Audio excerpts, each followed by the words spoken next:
He said, I created thee and I formed thee. Now, he won't give you reason. He said, fear not. Let me give you. He says, this is why I told you not to fear. He says, fear not because, watch this. He said, fear not because, one, I am your Redeemer. Oh, let me tell you the meaning of Redeemer. A Redeemer is a someone. Listen, a Redeemer is someone that is entrusted with securing one release from oppression. He's entrusted with securing one release from harm. He's entrusted in securing one release from evil. He's entrusted into securing one's relief from enslavement. A Redeemer is entrusted to break everything that somebody has put. What did God redeem us from? The Bible says the wages of sin is death. And God says Jesus Christ left his throne and put aside his glory and stepped into a womb and came in a virgin birth and was born into the law so they can redeem you from slavery of sin. He said, listen, fear not, because one, I have redeemed you from the only thing that have power over you. I am the Redeemer. That's the first thing he said. He says, then he went ahead and said, I have called you by your name. He said, I've called you by your name. Listen, in slavery, you don't have identity. A slave don't have identity. There's no slave that have an identity. There's no slave that have authority. Only a child have an identity.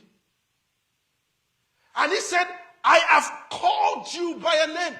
I have restored the identity that sin have taken from you. I have restored the identity that your foolishness have taken from you. I have restored the identity that your selfishness have taken from you. He said, I have redeemed you. And then restored thy name. And then he now left it with a zinger. He said, you are mine. Woo! Mama. He said, you belongs to me. Listen. He said, you are mine. Let me explain that word means. He said, you are mine as much as I am yours. Help me, Lord. He said, you are mine.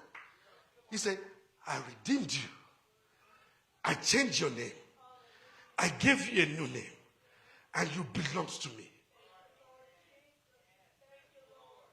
You are mine means we are his children. We are his heir. We have joint heir with Christ.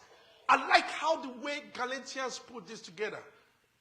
Galatians chapter 4. Go with me to Galatians chapter 4. I like how he puts all these three things together. I'm going somewhere with this message. Galatians chapter 4 says, I'm starting from verse 7. I'm reading the New American Standard Bible version.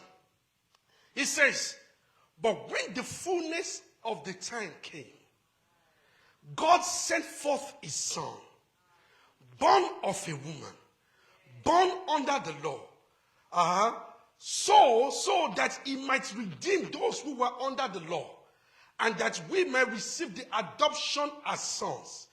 Because ye are sons, God had sent forth his spirit, the spirit of his son into our hearts, crying, Abba, Father. Now watch verse 7.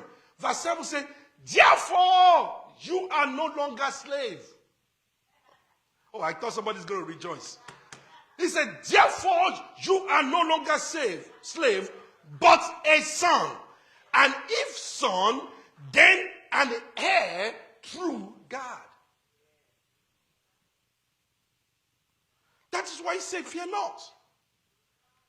He said, you are no longer slave. I've redeemed you. He said, you are now a son. I gave you a name. He says, you are now a son. I gave you a name. So what does that mean? What does that mean? It does that mean? He said, you are no longer disappointed. You are now appointed. He said, you are no longer a victim. He said, now you are now a son. He said, you are no longer a slave. Now you have an identity. He said, you are no longer what they tell you you are.